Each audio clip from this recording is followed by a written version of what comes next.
Hello, my dear students. In this session, we will continue the lesson 3 questions from the 7th paragraph.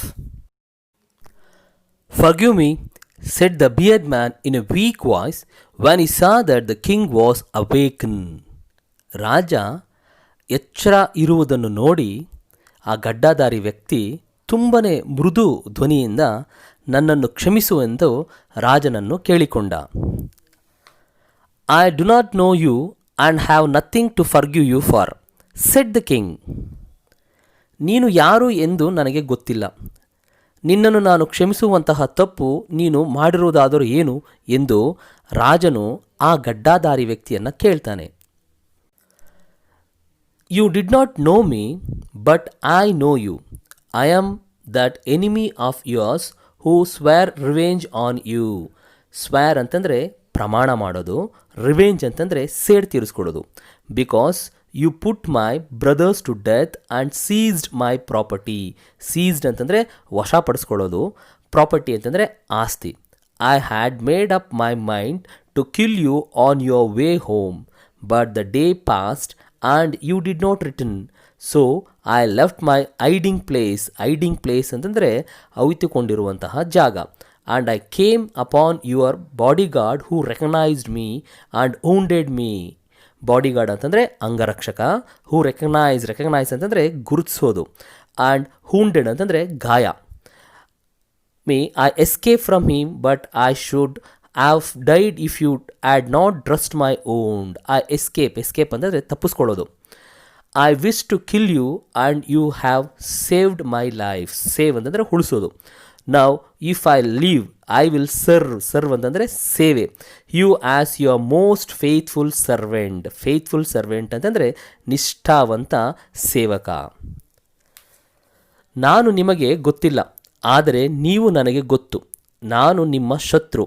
ನೀವು ನನ್ನ ಸಹೋದರನನ್ನು ಕೊಂದು ನನ್ನ ಆಸ್ತಿಯನ್ನು ಮೊಟ್ಟುಗೋಲಾಕಿಕೊಂಡಿದ್ದೀರಾ. ಆದ್ದರಿಂದ ನಾನು ನಿಮ್ಮ ಮೇಲೆ ಸೇಡು ತೀರಿಸಿಕೊಳ್ಳಲು ಪ್ರತಿಜ್ಞೆ ಮಾಡಿದ್ದೆ. ನೀವು ನಿನ್ನ ಮನೆಗೆ ವಾಪಸ್ಸಾಗುವಾಗ ನಿಮ್ಮನ್ನು ಕೊಲ್ಲಬೇಕೆಂದು ನಿರ್ಧರಿಸಿದ್ದೆ. ಆದರೆ ಸಂಜೆಯಾದರೂ ನೀವು ವಾಪಸ್ಸಾಗಲಿಲ್ಲ. ಆದ್ದರಿಂದ ನಾನು ಅಡಗಿದ್ದ ಸ್ಥಳವನ್ನು ಬಿಟ್ಟು ಹೊರಟೆ. ನಿಮ್ಮ ಅಂಗರಕ್ಷಕ ನನ್ನನ್ನು ಗುರುತಿಸಿ ಗಾಯಗೊಳಿಸಿದ. ನಾನು ಅವನಿಂದ ತಪ್ಪಿಸಿಕೊಂಡೆ. ಆದರೆ ನೀವು ನನಗೆ ಗಾಯಕ್ಕೆ ಬಟ್ಟೆ ಕಟ್ಟಿ ನನ್ನ ಜೀವನವನ್ನು ಉಳಿಸಿದ್ದೀರಾ. ನಾನು ಬದುಕಿದರೆ ನಿಮ್ಮ ನಂಬಿಗಸ್ತ ಸೇವಕನಾಗಿ ಸೇವೆ ಮಾಡುತ್ತೇನೆ ಎಂದು ಆ ಗಡ್ಡಧಾರಿ ವ್ಯಕ್ತಿ ರಾಜನಲ್ಲಿ ಕೇಳಿಕೊಳ್ಳುತ್ತಾನೆ. The king was very happy to have made peace with his enemy. Peace ಅಂತಂದರೆ ಶಾಂತಿ.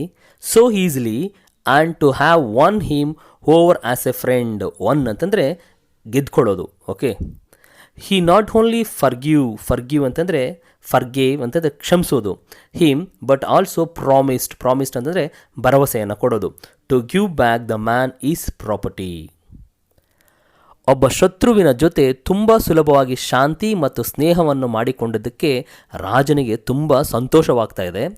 ರಾಜ ಅವನನ್ನು ಕ್ಷಮಿಸುವುದಲ್ಲದೆ ಅದರ ಜೊತೆಗೆ ಅವನ ಆಸ್ತಿಯನ್ನು ಸಹ ವಾಪಸ್ ಕೊಡುವೆನೆಂದು ಅವನಿಗೆ ಭರವಸೆಯನ್ನು ಕೊಡ್ತಾನೆ.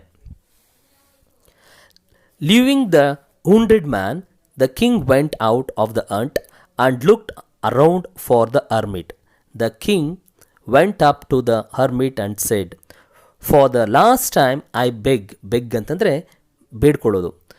To answer my question, wise man ಅಂದರೆ ಬುದ್ಧಿವಂತ ಮನುಷ್ಯ. ರಾಜ ಅವನನ್ನು ಅಂದರೆ ಆ ಗಡ್ಡಧಾರಿ ವ್ಯಕ್ತಿಯನ್ನು ಅಲ್ಲೇ ಬಿಟ್ಟು ಗುಡಿಸಲಿಂದ ಹೊರಬಂದು ಆ ಅರ್ಮಿಟನನ್ನು ಹತ್ತಿರ ಹೋಗಿ, ನಾನು ಮತ್ತೊಮ್ಮೆ ಬೇಡಿಕೊಳ್ಳುತ್ತೇನೆ, ನನ್ನ ಪ್ರಶ್ನೆಗೆ ಉತ್ತರವನ್ನು ಕೊಡಿ ಎಂದು ಕೇಳಿಕೊಳ್ಳುತ್ತಾನೆ. You have already been answered, said the hermit. ನಿಮಗಾಗಲೇ ಈಗ ಉತ್ತರ ಸಿಕ್ಕಿದೆ ಅಂಥೇಳಿ ಹರ್ಮಿಟ್ಟು ರಾಜನಿಗೆ ಉತ್ತರವನ್ನು ಕೊಡುತ್ತಾನೆ. How have I been answered? What do you mean? ರಾಜ ತನಗೆ ಅರ್ಥವಾಗಲಿಲ್ಲವೆಂದು ವಿವರಿಸಿ ಹೇಳಿ ಎಂದು ಮತ್ತೆ ಆ ಅರ್ಮಿಟನ್ನು ಕೇಳಿಕೊಳ್ಳುತ್ತಾನೆ. Do you not seen? Replied the hermit. Replied ಅಂತಂದರೆ ಉತ್ತರವನ್ನು ಕೊಡೋದು. If you had not pitied my weakness. Pitied ಅಂತಂದರೆ ಕನಿಕರವನ್ನು ತೋರಿಸೋದು. ವೀಕ್ನೆಸ್ ಅಂತಂದರೆ ದುರ್ಬಲ. Yesterday and had not ಡಗ್ these beds for me, you would have gone away. Then that man would have attack you. Attack ಅಂತಂದರೆ ದಾಳಿಯನ್ನು ಮಾಡೋದು. So the most important time was when you were digging the beds and I was the most important man and to do me good was your most important business. Business ಅಂದರೆ ಕರ್ತವ್ಯ. Later when the man ran to us, the most important time was when you were caring for him. Caring ಅಂತಂದರೆ ಆರೈಕೆಯನ್ನು ಮಾಡೋದು. Because if you had not dressed his wound, he would have died without having made peace with you. So he was the most important man, and what you did for him was your most important business. Business ಅಂದರೆ ಕರ್ತವ್ಯ. ಅರ್ಮಿಟ್ಗೆ ರಾಜನು ಈ ರೀತಿಯಾಗಿ ವಿವರಣೆಯನ್ನು ಹೇಳುತ್ತಿದ್ದಾನೆ. ಇಂದಿನ ದಿನ ರಾಜ ಅರ್ಮಿಟನ ಮೇಲೆ ಕನಿಕರವನ್ನು ತೋರಿಸಿ ನೆಲವನ್ನು ಅಗೆಯದೆ ಹೋಗಿದ್ದರೆ ರಾಜ ಮನೆಗೆ ಹೋಗುತ್ತಿದ್ದಾಗ ರಾಜನ ಶತ್ರು ಅವನ ಮೇಲೆ ದಾಳಿ ಮಾಡಿ ರಾಜನನ್ನು ಕೊಲ್ಲುತ್ತಿದ್ದ. ಆದ್ದರಿಂದ ರಾಜನಿಗೆ ನೆಲವನ್ನು ಅಗೆಯುತ್ತಿದ್ದ ಸಮಯ ಅತಿ ಮುಖ್ಯವಾಗಿತ್ತು ಮತ್ತು ಹರ್ಮಿಟ್ಟು ರಾಜನಿಗೆ ಪ್ರಮುಖವಾದ ವ್ಯಕ್ತಿ ಆಗಿದ್ದ. ರಾಜ ಹರ್ಮಿಟ್ಗೆ ಸಹಾಯ ಮಾಡಿದ್ದ ಅತಿ ಪ್ರಮುಖವಾದ ಕರ್ತವ್ಯ. ನಂತರ ಓಡಿ ಬಂದ ಗಡ್ಡಾಧಾರಿ ವ್ಯಕ್ತಿ ಗಾಯಕ್ಕೆ ಬಟ್ಟೆ ಕಟ್ಟಿ ರಕ್ತ ನಿಲ್ಲುವಂತೆ ಮಾಡಿದ್ದು ಅತಿ ಪ್ರಮುಖವಾದ ಕರ್ತವ್ಯ. ಇಲ್ಲದಿದ್ದರೆ ಆ ವ್ಯಕ್ತಿ ರಾಜನ ಜೊತೆ ಶಾಂತಿ ಸಮಾಧಾನ ಮಾಡಿಕೊಳ್ಳದೆ ಸಾಯುತ್ತಿದ್ದ. ರಾಜ ಆತನಿಗೆ ಬಟ್ಟೆ ಕಟ್ಟಿದ ಸಮಯ ಪ್ರಮುಖವಾಗಿತ್ತು ಮತ್ತು ಆ ವ್ಯಕ್ತಿ ಆಗ ರಾಜನಿಗೆ ಪ್ರಮುಖನಾಗಿದ್ದ. Remember then, there is only one time that is important and that time is now. Remember ಅಂತಂದರೆ ನೆನಪಿಡು, ಈಗ ನೌ ಅಂತಂದರೆ ಅದು ಈಗ. It is the most important time because it is the only time we have any power to act. Power to act ಅಂತಂದರೆ ಕಾರ್ಯ ನಿರ್ವಹಿಸುವ ಶಕ್ತಿ. ಅರ್ಮಿಟನ ಪ್ರಕಾರ ಯಾವುದಾದರೂ ಕೆಲಸ ಮಾಡಲು ಅತಿ ಮುಖ್ಯವಾದ ಸಮಯ ಎಂದರೆ ಅದು ಈಗ. ಇದನ್ನು ಪ್ರಮುಖವಾದ ಸಮಯ ಯಾಕೆಂದರೆ ಈ ಅವಧಿಯಲ್ಲಿ ನಮಗೆ ಸೂಕ್ತವಾಗಿ ನಿರ್ಧರಿಸಿ ಕೆಲಸ ಮಾಡಲು ಶಕ್ತಿ ಇರುತ್ತದೆ. ದ ಮೋಸ್ಟ್ ನೆಸೆಸರಿ ಎಂದರೆ ಅಗತ್ಯತೆ.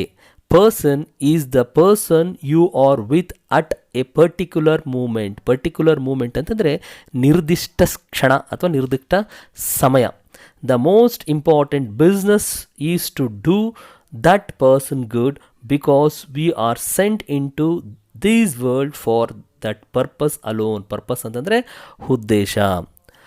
ಉತ್ತಮ ಕಾರ್ಯಕ್ಕಾಗಿ ನಿರ್ದಿಷ್ಟ ಸಮಯದಲ್ಲಿ ನಾವು ಯಾರ ಜೊತೆಗೆ ಇರುತ್ತೇವೆಯೋ ಆ ವ್ಯಕ್ತಿ ನಮಗೆ ಪ್ರಮುಖನಾಗಿರುತ್ತಾನೆ.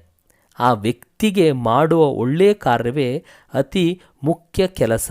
ಏಕೆಂದರೆ ನಾವು ಇತರರಿಗೆ ಒಳ್ಳೆಯ ಕೆಲಸ ಮಾಡೋದಕ್ಕೋಸ್ಕರನೇ ಈ ಭೂಮಿಗೆ ಕಳಿಸಲ್ಪಟ್ಟಿದ್ದೇವೆ ಎಂದು ಈ ರೀತಿ ಹರ್ಮಿಟ್ಟು ರಾಜನ ಎಲ್ಲ ಪ್ರಶ್ನೆಗೆ ಉತ್ತರವನ್ನು ಕೊಡ್ತಾನೆ. ರಾಜ ಹರ್ಮಿಟ್ಟನ ಉತ್ತರದಿಂದ ಸಮಾಧಾನಗೊಂಡು ಅವನು ತನ್ನ ಅರಮನೆಗೆ ಹಿಂತಿರುಗುತ್ತಾನೆ. Okay my dear students, I hope you all understand the lesson. 3 questions. We will meet you in the next session with the new chapter. Until then, take care.